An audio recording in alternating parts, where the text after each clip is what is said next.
ini memahami dari saya, boleh sebentar untuk menambahkan. Konsep inti budaya positif ada 7. Yang pertama yaitu perubahan paradigma belajar. Kedua, disiplin positif. Ketiga, motivasi perilaku manusia. Keempat, kebutuhan dasar. Kelima, posisi kontrol restitusi. Keenam, keyakinan kelas. Dan ketujuh, segitiga restitusi. Yang pertama, mengenai perubahan paradigma belajar. Tentunya saat ini kita mengenal kurikulum baru yaitu kurikulum Merdeka. Dan dalam kurikulum Merdeka diambil dari beberapa pemikiran atau filosofi dari Bapak pendidikan kita yaitu Ki Hajar Dewantara. Dan menurut beliau, tujuan pendidikan adalah menuntun segala kodrat yang ada pada anak-anak agar mereka dapat mencapai keselamatan dan kebahagiaan yang setinggi-tingginya, baik sebagai manusia maupun kalau kodrat alam itu, di mana mereka sebagai itu, biar orang mau pacu atau bagaimana, biar keadaan sudah seperti itu. Sejak lahir, jadi di bawah sejak lahir. Dan sedangkan kodrat zaman seperti sekarang ini tentunya pendidikan kita berbeda di 5 tahun yang lalu, 10 tahun yang lalu, ataupun waktu orang sekolah berbeda dengan sekarang. Anak-anak belajar boleh dari YouTube, dari Google. Jadi orang sebagai guru bukan hanya guru saja sebagai sumber belajar, tapi mereka dapat belajar lewat internet yang lebih canggih. Kadang-kala ada anak-anak yang lebih tahu dari guru sendiri. Dan kita sebagai penuntun akan kodrat-kodrat yang ada pada anak-anak. Dan pembelajaran dengan paradigma baru merupakan pembelajaran yang berorientasi pada penguatan kompetensi dan pengembangan karakter. Para peserta didik belajar sesuai dengan kebutuhannya untuk mewujudkan profil pelajar Pancasila. Kita bersama ada 6 dimensi, yaitu beriman dan bertakwa kepada Tuhan Yang Maha Esa dan berakhlak mulia. Kedua, berkebinekaan global, mandiri, gotong royong, kreatif dan bernalar kritis. Selanjutnya ada tentang teori kontrol. Jadi ada miskonsepsi atau adanya kesalahpahaman mengenai teori kontrol. Ilusi guru mengontrol murid, ilusi bahwa semua penguatan positif, efektif dan bermanfaat, ilusi bahwa kritik dan membuat rasa bersalah mampu membuat kebutuhan itu kita sama. Dalam teori kontrol, realitas kebutuhan kita berbeda. Kemudian, semua orang melihat hal yang sama. Setiap orang memiliki gambaran yang berbeda. Kemudian yang di stimulus respon, kita mencoba mengubah orang agar berpandangan sama dengan kita. Dalam teori kontrol, kita berusaha memahami pandangan orang lain tentang dunia. Kemudian, perilaku buruk dilihat sebagai suatu kesalahan. Semua perilaku memiliki tujuan. Selanjutnya, orang lain bisa mengontrol saya. Di teori kontrol, hanya Anda yang bisa mengontrol diri Anda sendiri.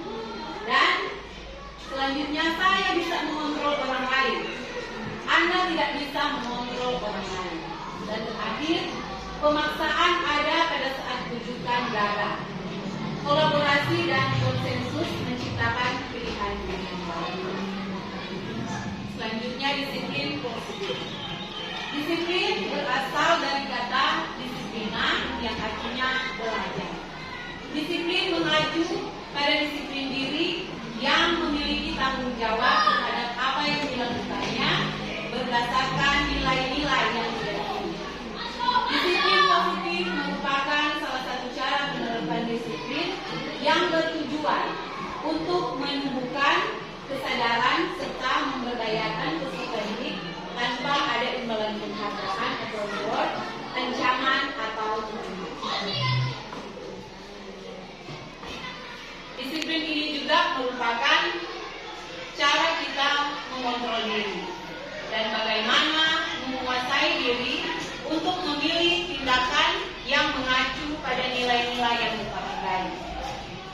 kata lain, seseorang yang memiliki disiplin diri berarti mereka bisa bertanggung jawab terhadap apa yang dilakukannya karena mereka berdasarkan tindakan mereka pada nilai-nilai kebajikan universal. Apa itu nilai-nilai kebajikan? Nilai-nilai kebajikan adalah sifat-sifat positif manusia yang merupakan tujuan mulia yang ingin dicapai setiap individu. Dan di sini ada contoh-contoh nilai kebajikan institusi atau organisasi. Yang pertama, profil pelajar Pancasila. Ada 6 dimensi. Kemudian dalam IPO Years program, toleransi, rasa hormat, integritas, mandiri, menghargai, antusias, empati, keinginan tahuan, kreativitas, kerjasama, percaya diri, dan komitmen. Terakhir, keterampilan hidup atau life skill. Dapat dipercaya, contoh lurus hati, mendengar yang aktif, tidak merendahkan orang lain, dan memberikan yang terbaik bagi. Selanjutnya, motivasi perilaku manusia.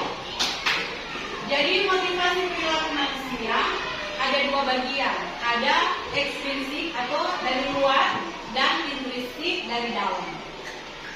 Dari luar itu yang pertama motivasinya untuk menghindari ketidaknyamanan atau untuk mendapatkan imbalan atau penghargaan dari orang lain. Yang ketiga dari dalam, intrinsik, motivasi intrinsik sendiri itu untuk menjadi orang yang mereka inginkan dan menghargai diri sendiri dengan nilai-nilai yang mereka percaya. Selanjutnya mengenai kebutuhan dasar manusia. Kebutuhan dasar manusia adalah segala sesuatu yang kita lakukan untuk mendapatkan apa yang kita inginkan. Seluruh tindakan yang kita lakukan memiliki tujuan tertentu dan semua usaha terbaik yang kita lakukan adalah dalam rangka agar kebutuhan dasar kita terpenuhi dengan baik. Dan ada 5 kebutuhan dasar kita sebagai manusia. Tentunya yang pertama, bertahan hidup. Kedua, kasih sayang dan rasa diterima. Ketiga, penguasaan. Keempat, kebebasan. Dan kelima, kesenangan. Jadi ketika ada kebutuhan-kebutuhan kita yang tidak terpenuhi, tentunya ada sesuatu yang ganjil atau ada sesuatu yang kurang dan berdampak negatif dalam kehidupan kita. Bapak Ibu guru, dan di sini ada materi mengenai 5 posisi kontrol guru. Jadi ini hal yang menarik bagi saya, mungkin juga Bapak Ibu guru berkenan atau berminat dengan 5 posisi kontrol guru untuk dipelajari. Karena orang ini ada backing atau ada dalam kelas kita orang ke posisi kontrol, orang sebagai mas orang tahu orang ada di posisi kontrol apa seperti apa. Yang pertama sebagai penghukum, kedua pembuat merasa bersalah, ketiga sebagai teman, keempat sebagai pemantau, dan kelima sebagai manajer. Dan kita akan menonton video untuk lebih jelas lagi mengenai pemahaman posisi kontrol guru.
dibuat dari kesepakatan-kesepakatan yang ada di dalam kelas yang dibuat oleh semua yang ada di dalam kelas, yaitu murid-murid dan guru itu sendiri.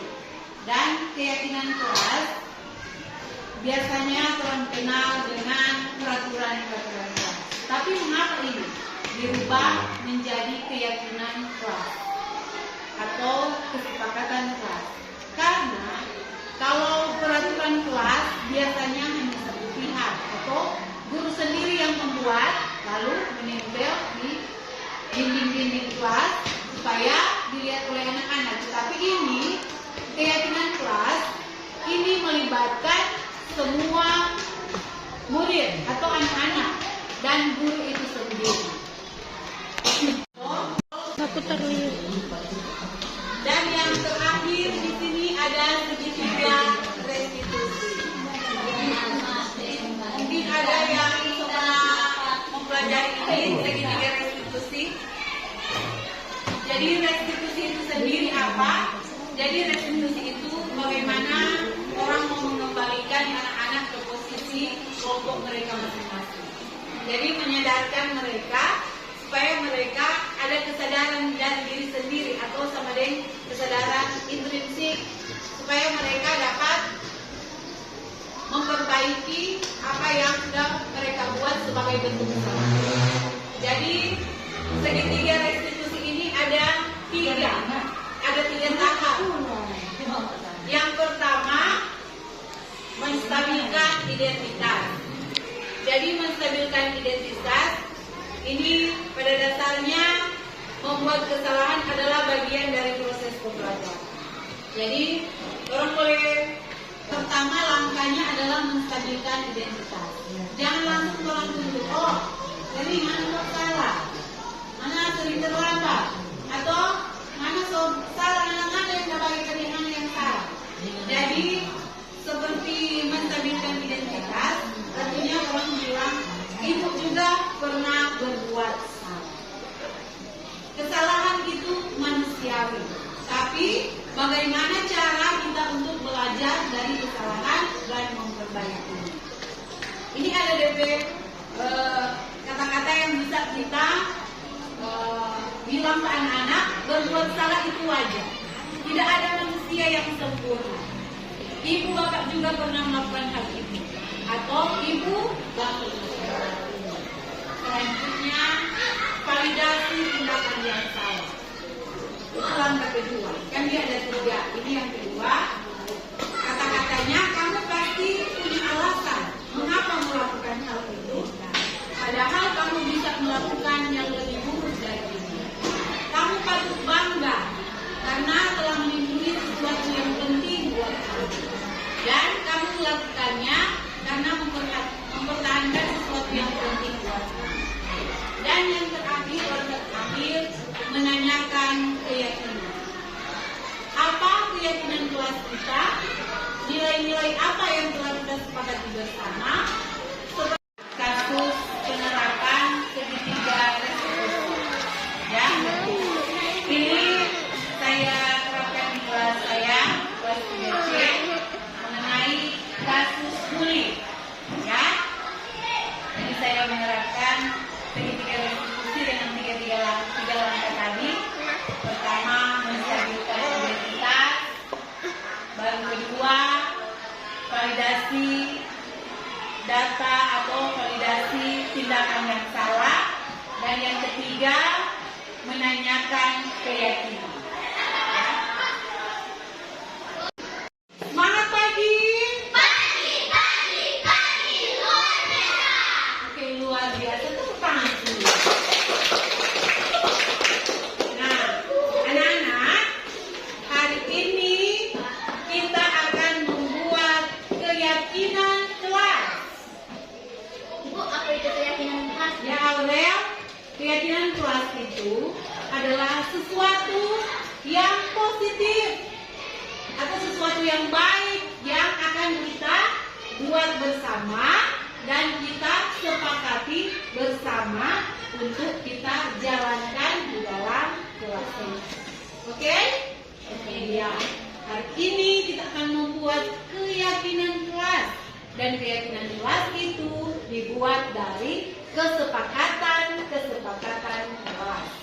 Hari ini Ibu ingin pendapat dari semua siswa kelas 3C.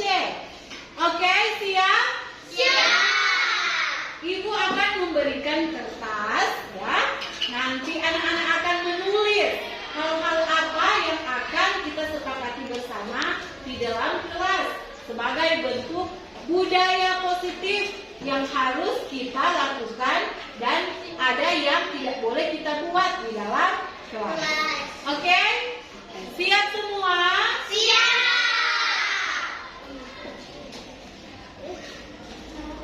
Boleh Bapak jalan ya? Ya, nanti ditulis ya. Satu persatu.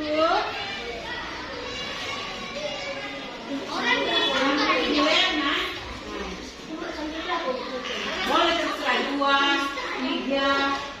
Jangan terlalu banyak. Kalau 5 pun boleh. 5 pun boleh.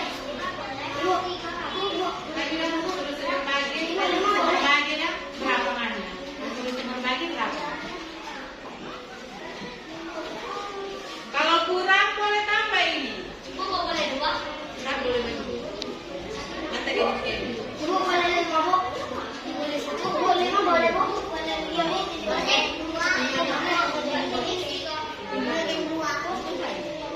Jadi semua ada ya.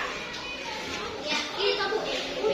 Silakan anak-anak tulis di kertas dan setelah anak-anak menulisnya ditempelkan satu persatu di sini ya. Di kertas ini anak-anak satu persatu yang sudah siap, yang sudah selesai ditempel di kertas. Oke? Silakan mengerjakan. Bu,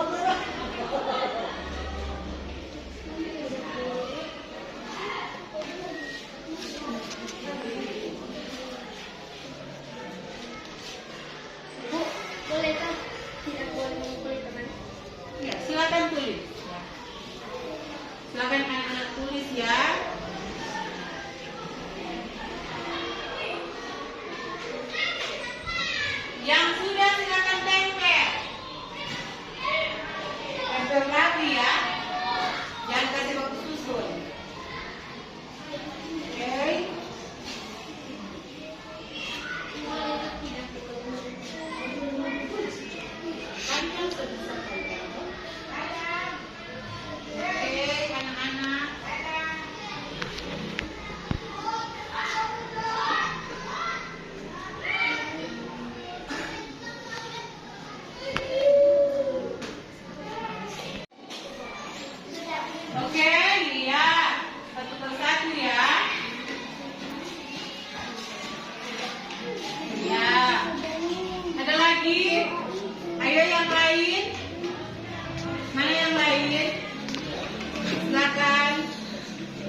Masih ada 3 orang lagi. Ayo.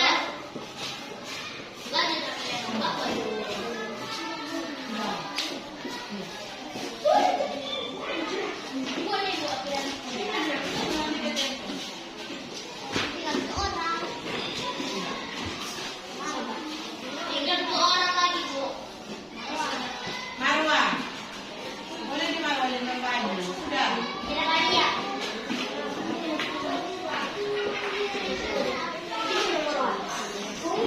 Oke, kalau sudah duduk sopan tolong menulis apa-apa yang sudah kalian buat ya.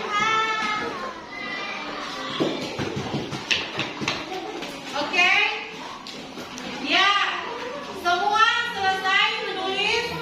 Sudah selesai? Oke, kita tepuk tangan dulu semua. Kalian akan baca satu persatu apa yang sudah anak-anak menurut pendapat anak-anak apa ya? Yang sudah ditulis pendapat anak-anak yang ditulis di kertas ini. Yang pertama, tidak boleh ribut di kelas. Ya, kita tulis sama-sama ya. Yang pertama, tidak boleh ribut. Tidak boleh ribut di kelas.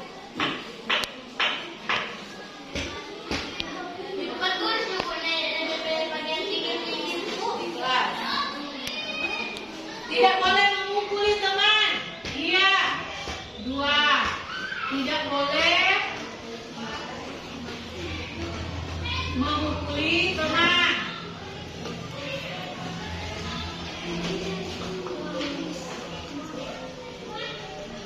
Yang selanjutnya, tidak boleh terlambat ke sekolah. Iya. 3. Tidak boleh terlambat.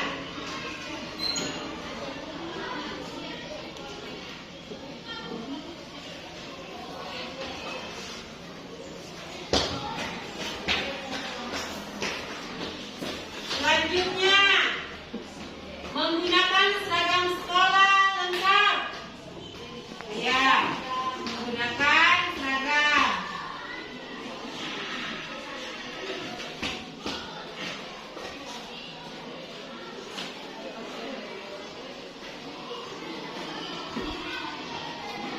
Selanjutnya, tidak boleh buang sampah sembarangan.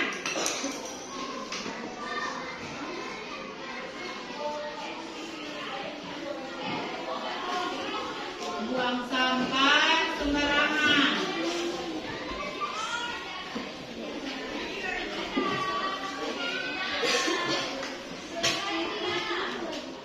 Selanjutnya, tidak boleh lari-lari di kelas.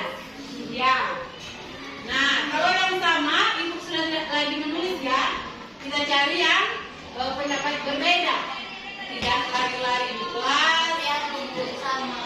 Ya. Tidak lari-lari di kelas.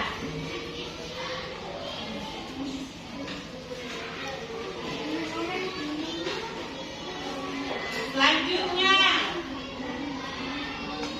tidak boleh membuli, tidak boleh ngomong kotor ya, tidak boleh berbicara kotor, boleh berbicara kotor.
menjaga ketertiban Kelas.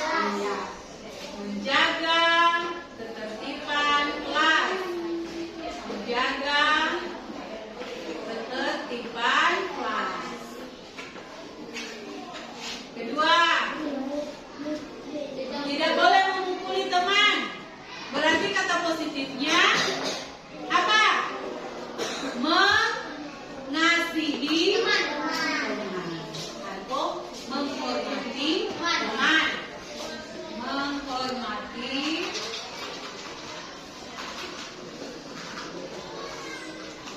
teman. Tiga, tidak boleh terlambat ke sekolah. Berarti kalimat positifnya Datang tepat waktu. iya, benar sekali Aurel. Datang sekolah tepat waktu.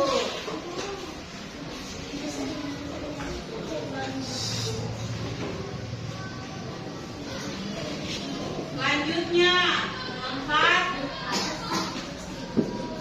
Menggunakan seragam sekolah. Kalimat positifnya apa? Tepat menggunakan seragam.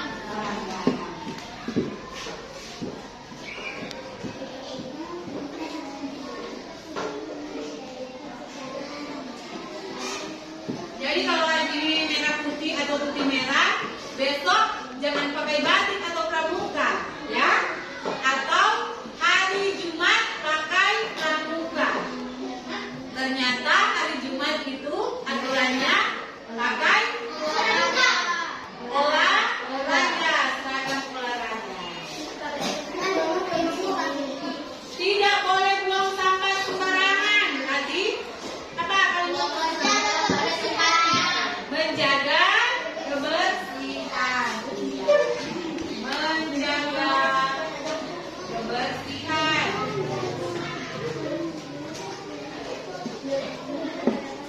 Selanjutnya, tidak lari-lari di kelas.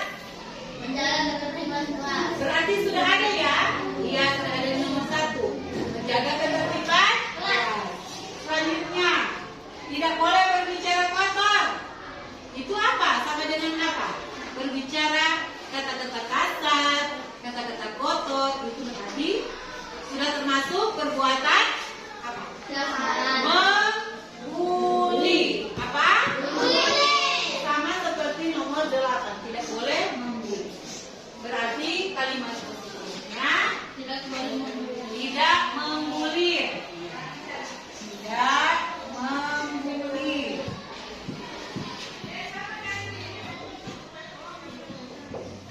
Selanjutnya, ini berdoa sebelum dan sesudah memulaikan pelajaran.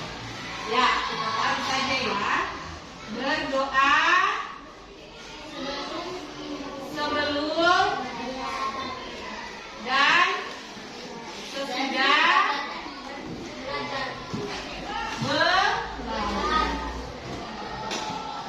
Sudah ada berapa kalimat positif? Karena di sini soalnya ya. Jaga kebersihan kelas. Jadi kita sudah menemukan 7 kalimat positif. Sekarang kita baca secara bersama-sama. Yang pertama, kedua, ketiga, keempat,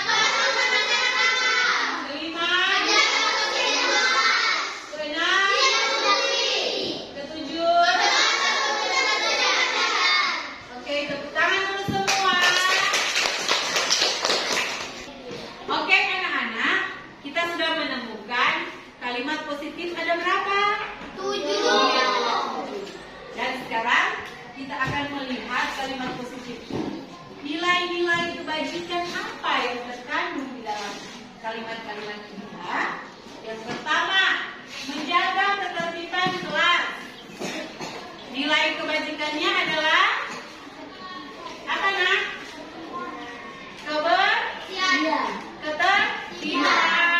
Ketertiban. Kedua, menghormati teman. saling ngasih, saling menghargai. Menghargai ya.